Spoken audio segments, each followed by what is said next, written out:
high up on that slope, kind of below the summit, but off that ridge. Do you think there's enough snow in there to slide? There's enough to slide. I've seen Could be. Make it a slop. Yeah, might not be too big. No. You know, right now, it's some of these slopes haven't reached their sort of threshold amount of snow to counteract the amount of anchors in there. So you could get like pockets of it, but for the whole thing to go right now, it's not gonna be there yet. But you can see because of the shape of it, and if you had a wind kind of more of a sort of westerly blowing around the corner, that thing loads up really quickly. That lower slope, kind of the one that's there's rocks either side, there's almost a gully just above the trees. It's in that area, and to the right of there, that was the one I showed you that photograph that was remotely triggered by a group. So where'd they trigger from? Way out left, actually. You know where that's the top two flags were? They were just by the right flag, just slightly above it, and got it to go. Nice. Yeah, so they're probably 200 meters away from it. So if you were going up to the face, would you not go, or could you not go just to the right of the gully on those rocks and then follow it up and direct up, or is that not? Like from here, going to the rocks there might look attractive, but you'll actually find there's quite a big steep snow slope below that. The whole thing's quite steep. Yeah. So I'd probably be, if I was going to do that, I'd be out to the right on the ridge where it's lower angle. And some people will go to the left of it. There's a few trees up there as well. So those rocks will act as anchors? Well, it might be the other way around. You know, like the rocks could actually be the areas where it's really weak as well.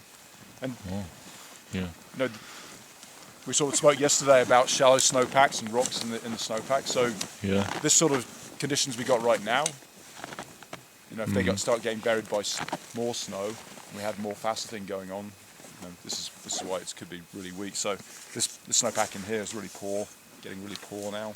Yeah. Not sure what Chris thinks, but I'd be, you know, if we had a big dump of snow and strong winds or a rise in temperature, things could really kick off, like all over the Rockies actually.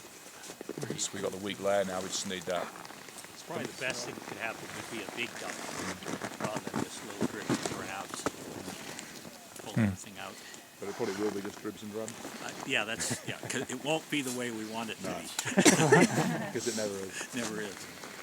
So it's going to go another 100 metres, folks, just kind of up onto the ridge, and then we'll be setting up a base camp there. So, how's everyone doing? We're hardy souls that ski in the Rockies. Guys on the coast, it's too easy out there.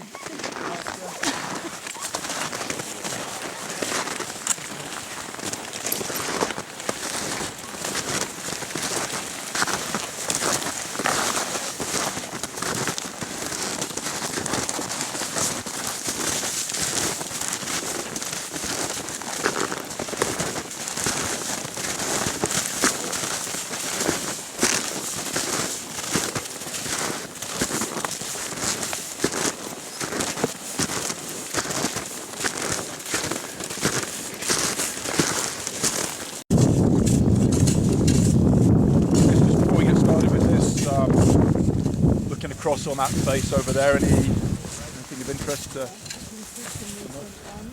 Yeah, so we can see kind of avalanches that have happened. There's a bit of debris, but you can kind of see where they've been running. Tiny bit on the lake shore of debris. It might just be like stumps and things. Okay. I'm kind of thinking that it has to be a really huge avalanche to leave debris. It kind of looks like debris though, doesn't it? It does. Yeah. But it might just be rocks and I'd guess.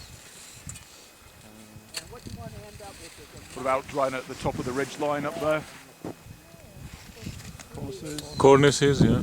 So you can kind of see those cornices collapsing can trigger the stuff underneath. It's pretty steep below the cornices, so it might be the cornice running down and then it maybe picks up more snow lower down there as well. So is this site called lee? Or I not? say it's in the lee of the prevailing weather because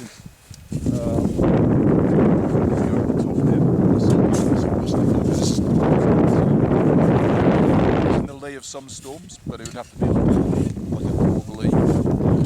So it's more like a rock phase, that's about it, not nothing to do with terminology in avalanche. You could say it's been in the lee, but I see. Sort of into the slope bit. Sort of digging in. What do you notice when you're digging it? Layers.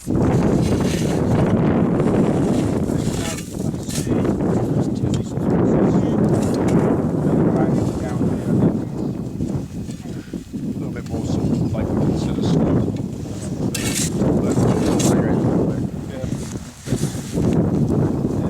Oh, really? Is that?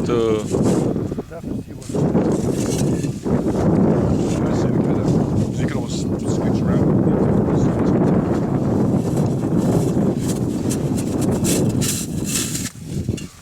It is a line. So just to quick reminder, yesterday's locations for digging pits, they need to be, what's the most important thing? So, and then next one. But excuse me, my question. But how do you know it's safe? Where you try to find out if it's no location? Oh, sorry, location. Just kidding. Huh? What do you guys think? Things are safe here? Yeah, it should be alright. This anchors, these three acted anchors, and we just saw previously what's beyond it. Yeah, there's a couple of things there.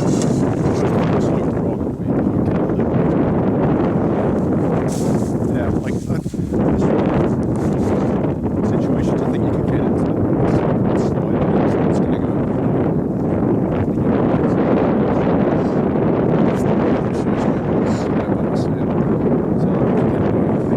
Yeah, we came with a helicopter, we wouldn't know, right?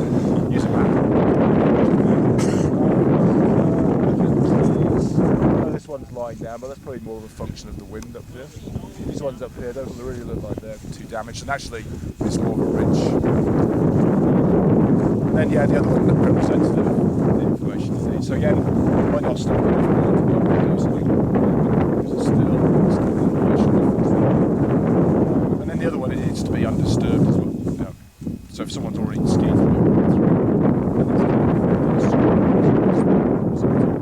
that's actually an issue up here because there's so many groups.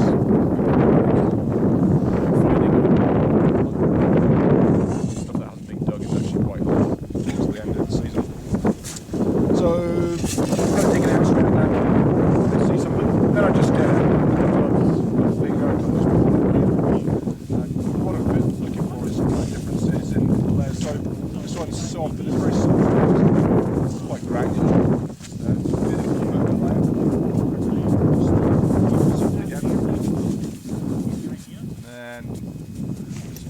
Crust down in here. It's kind of this will be the rain crust in November.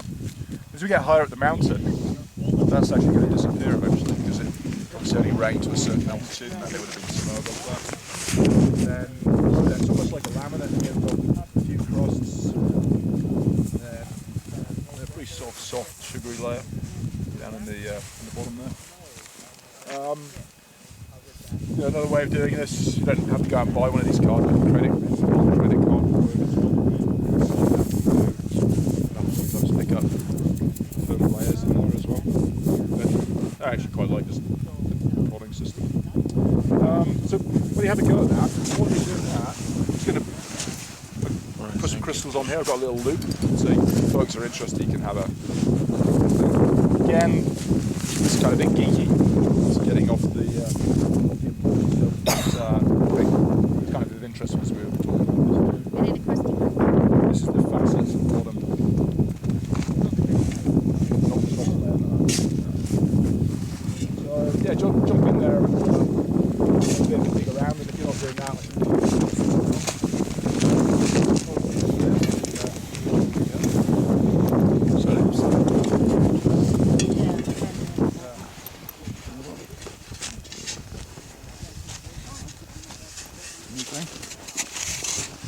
very similar to the... They look like Yeah, that's the ones that are yeah, so they're the ones that... interesting if they came out. Oh, this kind of cool, yeah. You can even see like the little straight lines and little sort of facets or striations on it. Interesting, yeah. Well, what zoom is? Do you know? Sure, what he says on the side.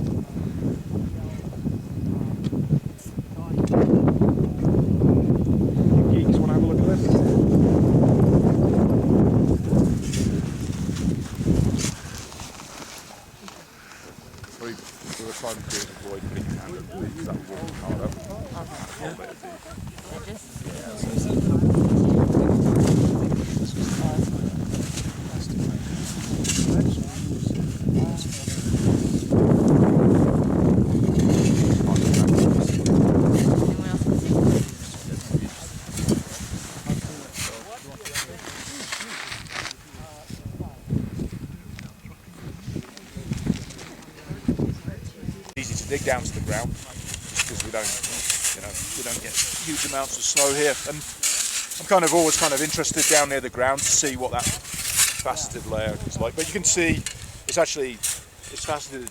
It's quite clearly faceted with a crust in here all the way up to here. And actually, if we carry on with this weather, then this whole thing's going to facet. So the whole thing will be pretty sugary.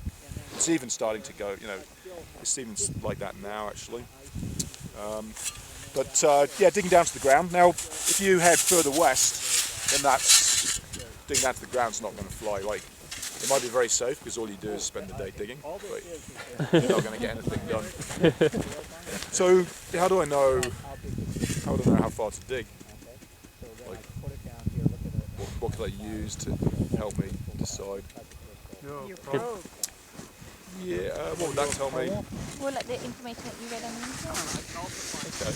Yeah. So I'll maybe answer your question. So probing, if you use the probe and you felt a weak layer down there, maybe I'll go and have a look.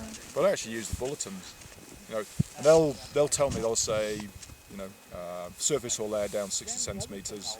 So I'll dig down 70, and that's where I'll have a look. Some people use a rule, so like 1.5 meters to look down, but I'm going to be lazy and use the bulletin to sort of help me decide how far I want to go down. If it's it's buried layer 1.20 meter down, I'll go down to 30 meter 40 and find out. So there's various tests. The one's actually quite light. This is it's in your book, so you've got a reference for it. Is a compression test, and you need a saw. Snow saw to cut these blocks. This one's quite nice because it's got a centimetre scale, so it's easy to measure now. Because what we're doing is we're cutting a block 30 centimetres squared. Like so. Having a saw is also pretty, it's quite a good sort of emergency tool. If you got stuck out at night, you need to build a shelter or chop some branches off to build a fire. Also, as far as rescue goes, blocks of snow can be so hard you might actually have to start cutting them out as well. So I'm leaning towards this actually being part of your safety kit in a group anyway. Where'd you get those from? Many of the stores sell them. NC? Yeah. And this one, this strap here, you can pull off the sheath. And you can wrap it around here, and you can strap it onto a ski pole, and then you can use it for cutting further away from you if you need to. And the type of snow in the Rockies, can you make snow caves out of them? It's harder to build like Are they igloos. unsafe? Maybe later in the year. Quick, like shovel-ups you can build. Yeah, quinzies. I built the quinzies. Yeah. I don't think they're going to stay up. They do. Yeah. That's basically building an igloo, but with a big heap of snow. Yeah. So, Yeah, so you build a big mound, you let it set for a while. Oh, okay. What you'll find is we came back here in a couple of hours, the snow that we've shoveled out here will actually be quite firm, even though we haven't stamped around on it. Actually, this location would be ideal to build to sleep overnight if you dig a cave right here. Let's say if it's deeper snow. Yeah. It's safe and it's good angle. Drift of snow that's quite deep to dig into. We're just dealing with quite shallow snow here. Anyway, so I'm going to use the snow saw to cut down to the ground. Pretty cool, eh? Here and here. Kind of scary. Got one layer. Yeah. And then what I need to do is I need to cut the back of the block. So it's not going to reach if I try and cut like this. So I need to cut another block just like on the side here. And then I need to just get rid of this. When I do this, I'm actually interested to see whether there are any layers coming out on this. So a little bit like my hand test earlier, I'm going to put the shovel in and pull this way a little bit. What's the name for this procedure? Oh, So if you have a look in here, it's come out, but it's broken in different planes there. So although it popped out, it wasn't like one layer, so I'm not too concerned about it just yet. That one fell out quite easy, and that was just all the facets down on the ground there. So is it more? not too much of interest there. And then I want to expose this side as well. Now I could cut another block like this, but it's actually easy just to do like a bit of a pizza shape here.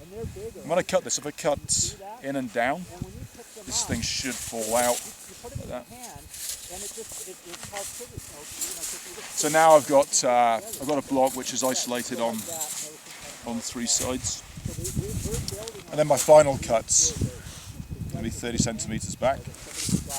And when you cut this, try and make it parallel with the front, just so it's not too wide or too shallow now.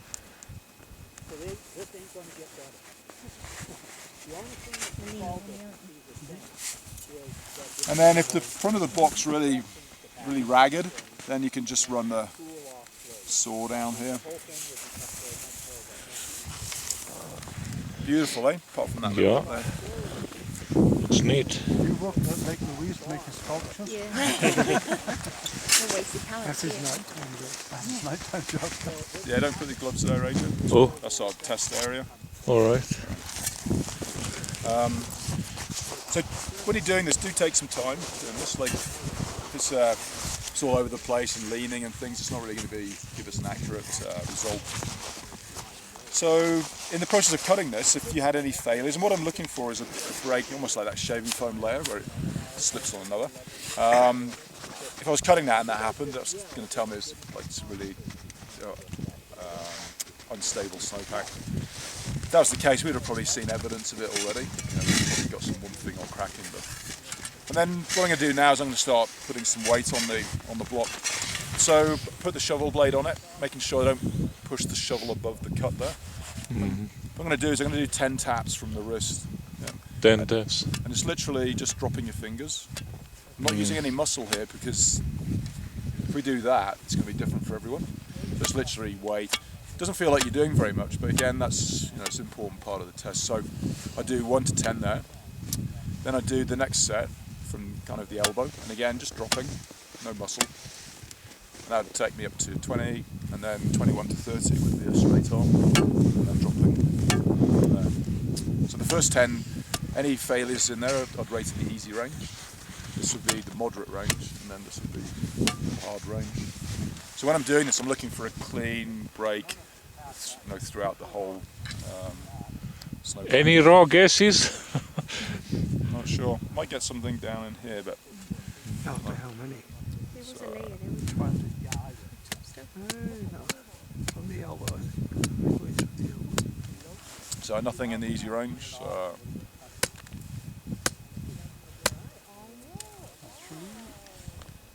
kind of getting something starting here, but it didn't. Did it? Yeah, it didn't really go up this side. So although it's starting, It's about 3/4 back on this side of Okay. the crack. so there is a weakness there, but it's kind of resistant to breaking. So that's kind of worth noting. So it's probably going to carry on doing that. So 14, 15, 16, 17, 18, 19, 20. So I might record that actually. So if you look at this break, it was here. Remember, I've got to follow that plane uphill. So it's going to be there to about here. Yeah. And then I'm just going to write in the number of hits that was. So it was 13. So afterwards I can just kind of make a note of how far down and how many hits it was. So then I'm up into the hard range now, so 21.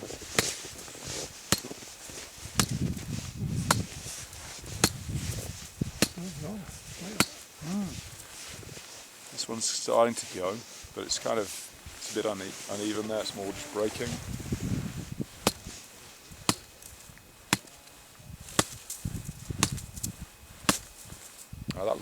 That last one, that whole thing just dropped just then. It's right on the last one. Actually, I just saw it, so the whole thing collapsed. And if we pull it out, it probably makes sense because it's down on the ground there. So it's a reasonable break there, but you can see that kind of makes sense because it's all those facets. And that's. This would be, if you heard woofing in the snowpack, it's kind of what we did there. It's just this, it's going to hold a certain amount of weight and then it's going to collapse. So definitely be making a note of that one. That wasn't doing that last week. and now it's starting to. And that's maybe just because it's got a bit more snow on it. Nice, smooth, clean wall all the way along. Okay, so I had a moderate shear, and then I had a hard shear down in the base facets of the ground though. Are there any what's it called, downfalls? Like, can you make a mistake by missing something, or the quality of the snow? I think the main errors are going to be human error. So like not paying attention what you do. Yeah. People often hit it too hard, especially those first 10. Just really feel like you're doing much. It's like patting someone on the head almost. Yeah. So when you were first looking at, when we first looked at the layers and prodded and stuff, did that kind of give you the idea that that would happen? Like, did you figure out the layers then? No, that's a great question actually. So yeah, so when we're doing the prodding, it's like of interest, but it doesn't tell me the stability of the snowpack. It kind of tells me there's different layers in there. I thought I might get something in here, in that softer snow, and it didn't really happen. It was higher up. So there's maybe another weakness, but that's the thing with prodding, that it may be so thin that you don't actually feel it when you're prodding. Yeah, I believe. So it's important that we don't just prod the test and then that's the end of it. We got to finish off with this. And you could even not do any prodding and still do this. So that layer of the crusty stuff, how does that affect the slope? Because I'm confused about the shaving foam thing still.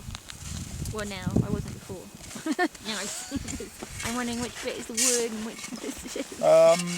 Right now we've got, like, I consider this is the bottom block of wood, Okay. but there could be a few in here actually, like that above the crust could be as well.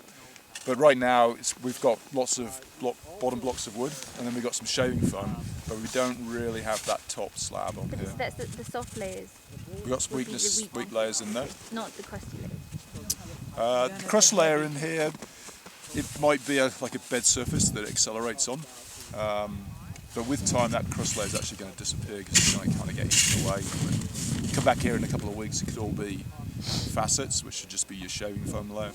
So right now, I'm kind of thinking this is all pretty much shaving foam. There's a little bit of new snow on top here, but there's not enough cohesion in it yet to propagate a fracture in it. So really, we've got two ingredients right now. I bet if we went higher up, somewhere where it's more wind loaded, then if you had a more cohesive slab on top of that, then you could start like getting problems. No, it's not really. There's not enough load on it right now.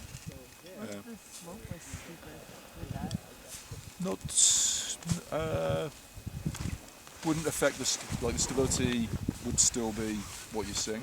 Like, you could do a kit down on the flat there, or you could do it on a 45-degree slope. Sometimes on a steeper slope like this, if you get a failure in the weak layer, what will sometimes happen is it'll drop and then pop out, almost like the change drawer of a cash register. And that's actually quite dramatic, but it's only a function that it's failed and then it's got enough angle to start sliding.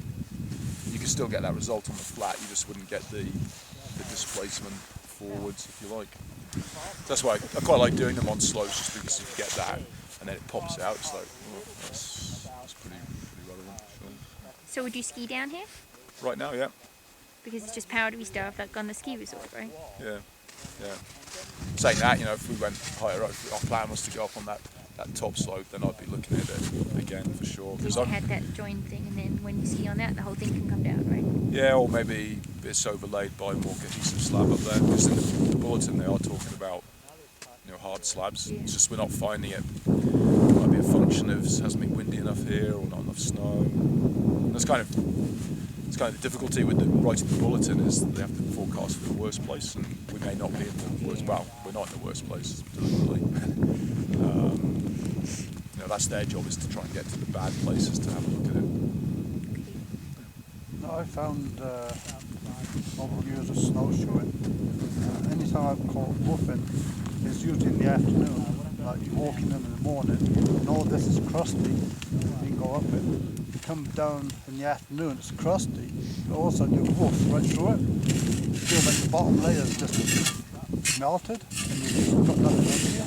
Yeah, maybe because sometimes in the morning, like an overnight freeze will help support your weight. Yeah. And then when it's warmed up in the afternoon, you'll actually start collapsing through it, which is why, when mountaineers talk about getting alpine starts, that's one of the reasons, so they can travel on the surface rather than... There's mornings like you usually travel on the surface. Yeah. By afternoon you come in and you woof and woof. You call this digging a pit? Yep. Whole doing a bit. procedure? The name is Pit. Yep. Would you be so kind? I kind of miss that part with checking the angle. Well, what do we do? You and I will do that. Why don't Absolutely. The rest of you guys get started with that. So we've got 2 snow saws here. You might want to team up, like either pairs or groups of 3, and then one person can do one cut, one do another, maybe one do the first set of 10 taps, and then just let's make a note. You might get the same as me. You might get something different. And then just try and be really precise with the way you cut the block out there. Is this the same as the 2 metre one that you said for skiers, or is this a different? We'll maybe just demo that to finish. Yeah. This is what the shovel test? This is called a compression test. Compression. And the other one's called? Compression test. Bigger one is a Rutschblock or a skid. You could dig this for skis, right? You could cut it. Understand science. It wouldn't be looking so pretty.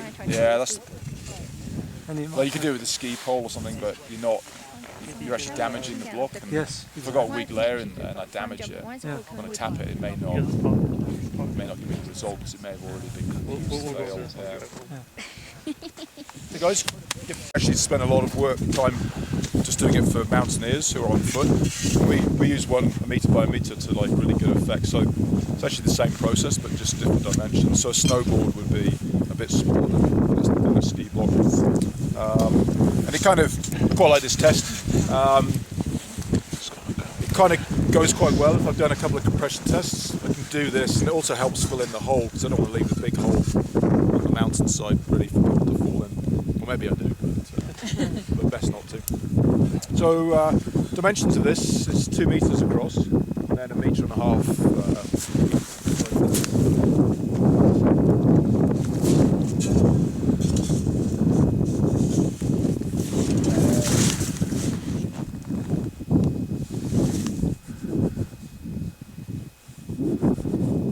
And when you're making this too, you might actually, the back is usually just slightly smaller than the front. Does that make sense? That way it'll slide out. If you make it slightly bigger at the back, it'll stay put. Then what we need now is, remember yesterday on the photograph we had this, so we need to like up the edges there, and then we'll put the probes in that top corner, so if someone wants to... You want to head up on that side?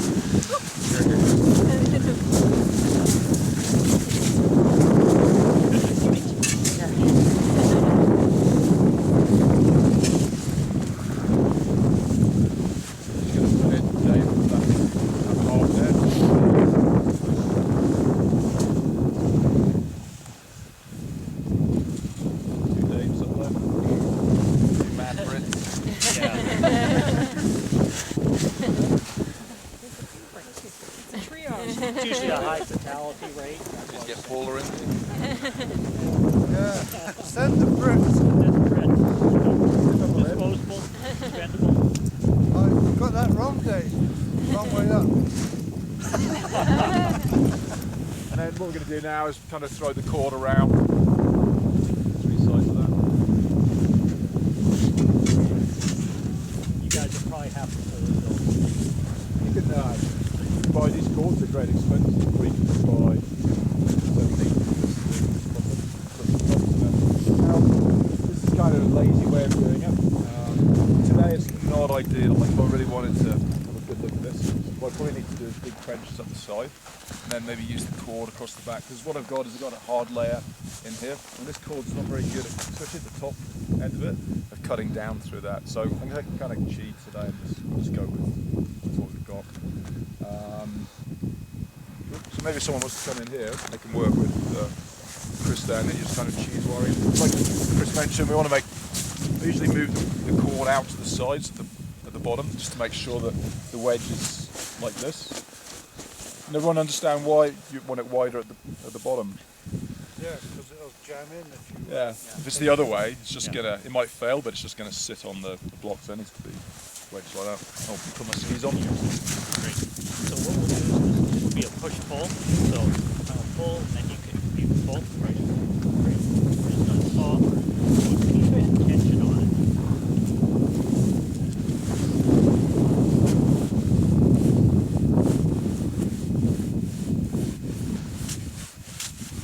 And there's a good chance it'll get hung up on the ice layer. May not be able to get through.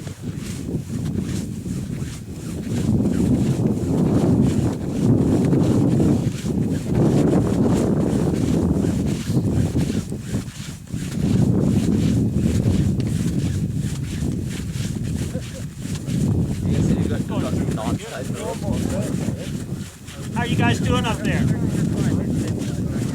You realize you're the only thing holding this mountain together right now.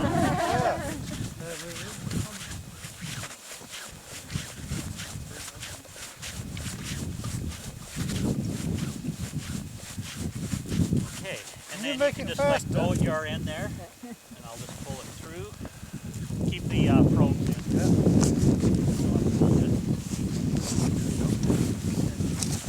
Okay, so now you can pull the probes out. So we're going to go through a series of loading steps here, folks. And as you can see, Steve has his skis on, so it's stimulating the skier and a skier load. So we've actually made it through one of the steps, which is cutting. So if the thing comes down on you when you're cutting it, it's a Rutschblock 1, okay? So we got past that. And I've got a card here, and I'm going to get you guys to do this.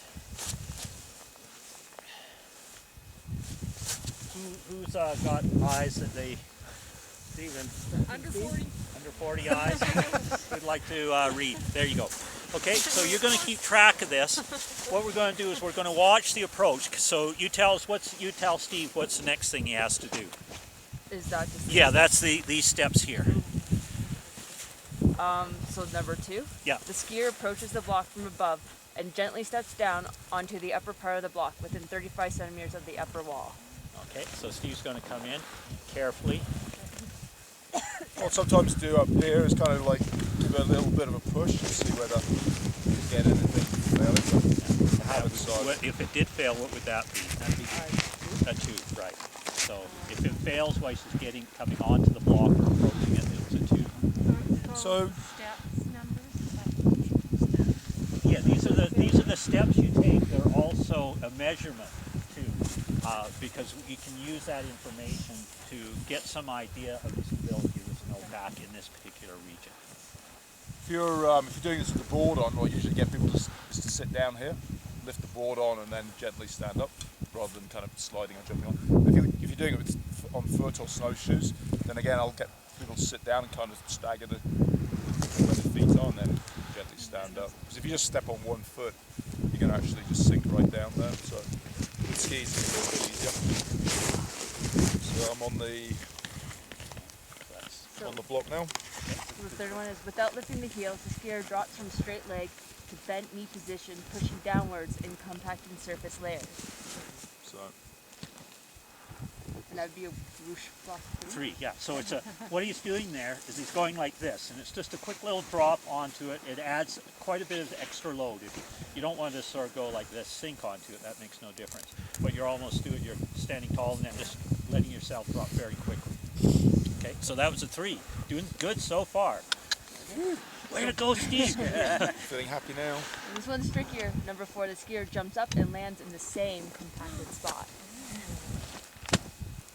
All right, so That would have been a 4. That And then would be a 4. number 5, the skier jumps again onto the same compacted spot. That would have been a 5. For 6, for harder heat slabs, remove skis and jump on the same spot. For soft slabs or thin slabs, where jumping without skis might penetrate through the slab, keep the skis on, step down another 35 centimeters, almost to mid-block, push once, then jump 3 times. That's a lot of instructions. Okay, So I want you guys to repeat that. okay, so there's 2, either for a hard slab or for a soft slab. So What do you think this is? Soft. So, yeah, if he took his boots off, what would happen? I get cold for 200. Yeah, he'd get cold. He would sink right through the slab, wouldn't he? Yeah. So, yeah. So for a soft slab or thin slab or jumping without skis, you might penetrate through the slab, keep your skis on, step down another 35 centimeters, almost to mid-block, push once, then jump 3 times. They're good. Oh, Look at that. yeah. So now this we looked before. If you remember when we were looking at the layers, we saw this is it's not a planer, but we saw this new snow and then this more faceted layer below, and that appears to be what it's gone on. Is it nice and clean? No, it isn't. Did it really slide much, or did it sort of kind of just? It dropped a bit, and there was some resistance, right? So that would be something that we would keep track of in terms of describing it. It's an important aspect. We don't want to get into a lot of discussion on it right now, but try and keep that in mind. If you saw that if he jumped on it and it just went slid right out, would that be different than this, where he jumped on it, sort of collapsed a little bit, and then just started down? Would you feel differently about it? Yeah. So the character's different, even though they would both be a Rutschblock. Where are we at? This is 5? number 6. So we're at a Rutschblock 6. So they'd both be 6s, but one would be a more serious 6 than the other one, wouldn't it? You can just sense that. And over the last few years, we've put much more emphasis on that aspect. Sort of the pops and the drops and the way that slides, whether it's continuous and very plain or whether it's broken, whether there's some resistance in there. Beautiful. The last one is none of the loading stuff produce a smooth slope parallel tail.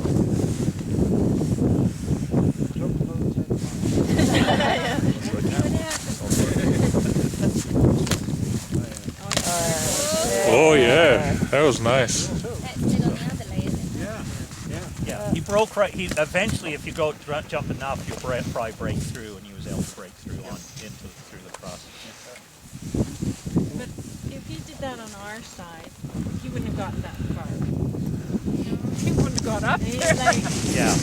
Yeah, because there was less snow there, right? There's more of the slabs than but it was definitely the slab that went. But it wasn't really clean, and it didn't, wasn't be a lot of propagation. If it had slid forward that first time, like you did that last time, then there would be more concern. Exactly. Yeah, so the lower that number, the greater our concern, right? The easier it is for a skier or a boarder or a snowshoer to trigger that, right? To be because we talk about load, and what we were doing was just simulating various loads, weren't we? But he imagine if you're skiing down a slope and you make a hard turn, you put quite a bit more load on it, don't you, than if you're just sort of walking across it. What about if 3 people make this turn in the same spot? Now you start to cut through that slab a little bit more, it's easier to get down, so that might make it a bit easier to break through and actually create an avalanche yourself. So it's just a way of gauging in this one spot, which is important, because what do you think would happen if we went over there? Will we get the same number? No. Did you have that in a handout or in the book? It shows a whole series of Rutschblocks and the numbers they got, and they're all right next to each other, eh? And they go from 5, 5, 3, 3, 2, and all over the map, sort of. But you're kind of depending on the representation. You are, yeah. And if you've picked a good spot, it should be somewhat representative. It'll certainly give you an idea about the failure layers and a little bit of an idea of how much force is required for those layers and the characteristics of that failure.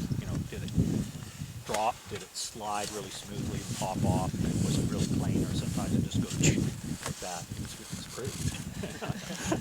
Do you think that it would have been more likely to fail sooner if you would have channeled up the sides instead of just doing?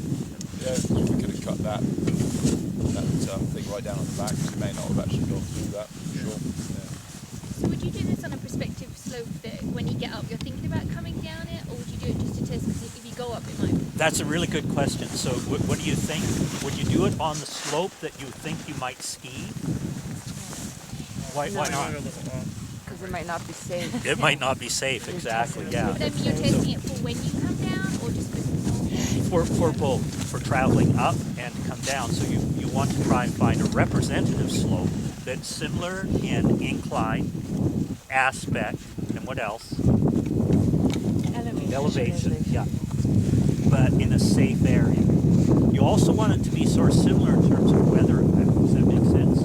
So you may not, you know, if you're going to be skiing a nice open slope, you don't want to go into the heavy trees and try and do this. You'll want to find a glade or something like that of the right kind, because you want to be trying to be in about the 35-degree range if possible when you're doing these walks. 35. So you want to be in that range. But often you can find some representative slopes on the way up and do something similar to this. It'll give you some information, and you can use that and put it into the sort of matrix that you're creating, along with the other information as to whether you think this might be an appropriate slope to ski. It's certainly not we don't hang our hat on any one test, though. And most of your information you will have already gotten through the bulletin and through the classification of the terrain you're skiing. But this particular Rosha, what is it called? Yeah, it's not. It doesn't have a practical mean for a small party of people. It's more like a professional, like let's say a whole slope where you people are coming with a tour bus, you know. Otherwise, does it make any sense to do this test for 4 guys, you know? Yes. Or girls? Yeah. Really? Yeah. Just But how long it takes took us about 20 minutes to pull out all the equipment and Yeah, but saves your life, yeah. Yes, exactly, it does. And worse. often it's part of, you will get faster and more efficient at it, and it's often part of another process. So you're digging your snow pit, taking a look at the crystals. All of that does take some time, absolutely. Yes. I realise people are probably getting a bit cold, so we should move in a minute. But just to kind of wrap this session up, pros and cons of these tests. You know, I think Adrian's point was really good. It's like, well, it takes a while to do it. I don't actually think that's a great excuse not to get the information you need. Like, do it while you're having lunch, get up early in the morning, don't stop for coffee. But don't ever sort of like not have information because you think it's going to take too long. And really, like doing a couple of compression tests and then a Rutschblock afterwards. If you're quick with it, it should be pretty fast to do. So the more you do, the better you can get a handle on it. So I like both these tests. I like them because they're quantifiable. So if you read on the bulletin that they got a moderate shear test, like moderate compression test, then you guys know what it was. And if it says a Rutschblock, then you know where that is in the scale of it. But I guess the point we're making, like Chris is making there, and we're making over the last couple of days, of the big picture. So from what we've seen here, does that jive with everything else that we've been talking about? So the bulletin wasn't really talking about anything too much. We haven't experienced any one thing cracking. So it's kind of just backs up the decision making we're making. Yeah, like Chris said, you know, you're not just going to base your decision on a compression test. It's everything else around you, and that's why sometimes I don't do any tests like this, because I kind of got my answers from everything else. So like if everything was good and he did the compression test and it was like solid like us, did you want to bother doing the big one? Not necessarily. I do most of these on courses. But If you were unsure about it, so you had to go down. yeah, why not? I think one of the things I certainly look at, and just, you know, to back up Steve on that, if I'm going into a new area where I don't know the snowpack very well, I do a lot more tests. And I'll do more tests early on my trip. If I'm going to be there for a week, I'll do a lot of tests early. By the end of the week, I might not be doing too many tests, because now I have a pretty good idea. Often I'll be doing hand tests and probing and things like that. But now I have a base from which to start. And I think what we're doing here is showing this is how you set up your base. This is how you get your knowledge of the snowpack layers. Then it becomes much easier later in the week as you're utilizing the area to make decisions, because now you know your scope. Assuming the conditions haven't changed. Yes, and then when they change, all of a sudden you have to move back again, don't you? So, you know, you might have been skiing fairly aggressively. Now it snows 30 centimeters. centimeters going to do? Because maybe, you know, me skiing on the slope wasn't going to get it going, but maybe with 32 centimeters plus me skiing on the slope, maybe that'll be enough to get moving.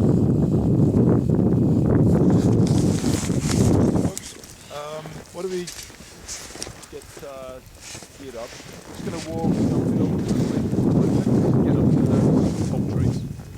There's a pretty, you can get a pretty cool look at some avalanche terrain there. There's a little bit of decision making about how you might negotiate the terrain, and then after that we'll be kind of heading down to do a rest of the session back to the left target. So there's a chance to walk uphill.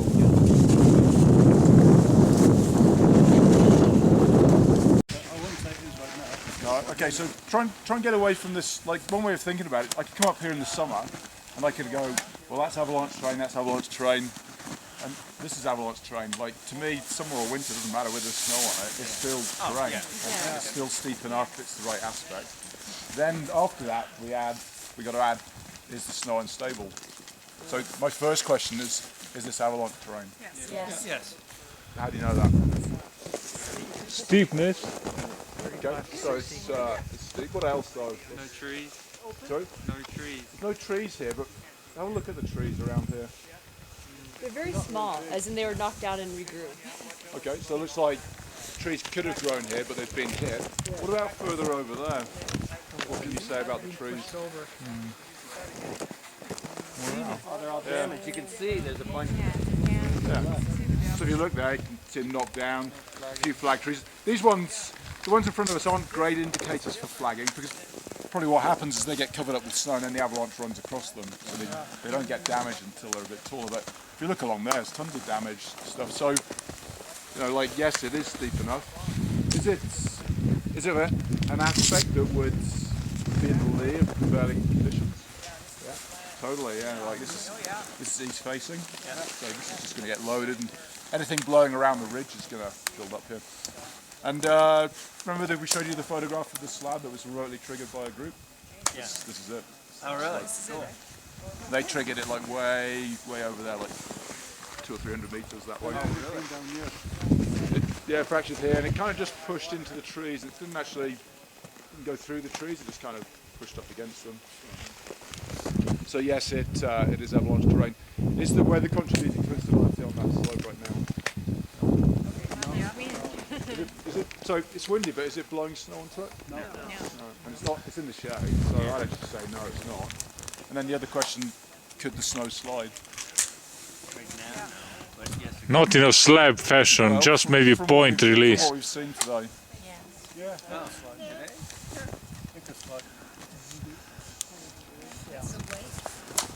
Okay. So if we had, did we get much results in the snowpack in the test? No. I haven't heard whumping and cracking. So I'd be like, well, I don't really know. But maybe if I don't really know, then maybe I don't want to go there. Yeah, exactly. Like there's probably enough question marks to be like, well, no, let's not bother.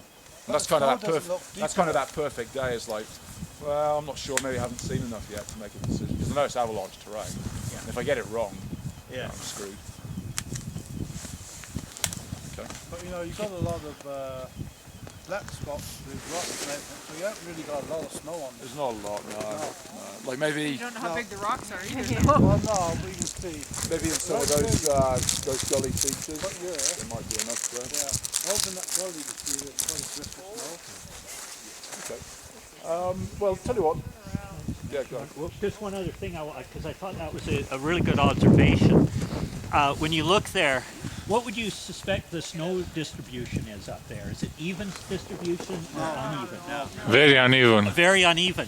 From your information from the other day, is it easier or harder to, in many cases, to propagate a slide or to get something started in a shallower snowpack or in the deeper snowpack?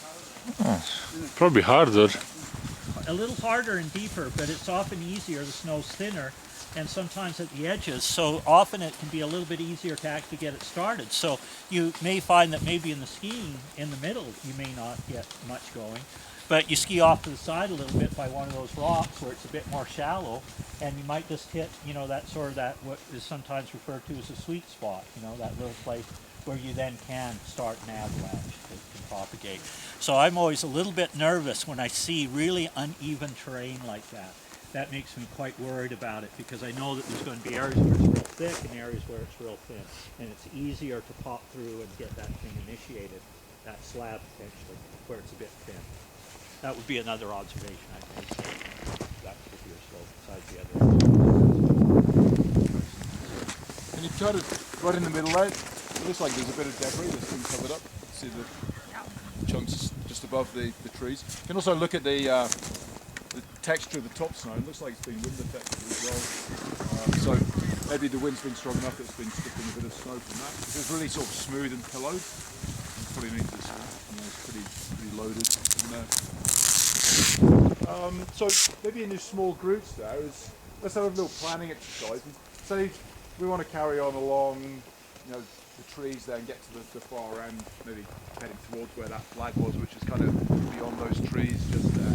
So maybe in your group has come up with a route, like conditions exactly that we've got today. You may or may not go that way. Let's just say, we'll get you to talk about, well, if you did decide to go this way, how would you do it? Like, you might not, but just go through that so you've actually had a chance to discuss how you'd organise the group to travel safely through that. And what I suggest you use for your decision making is get that little card out, the one we gave you yesterday, and actually see how that jives with your decision. So what to do is make the decision, then to get the card out and see if that fits with what you're thinking. Does that make sense? So probably, I don't know, probably only 5 minutes of doing that.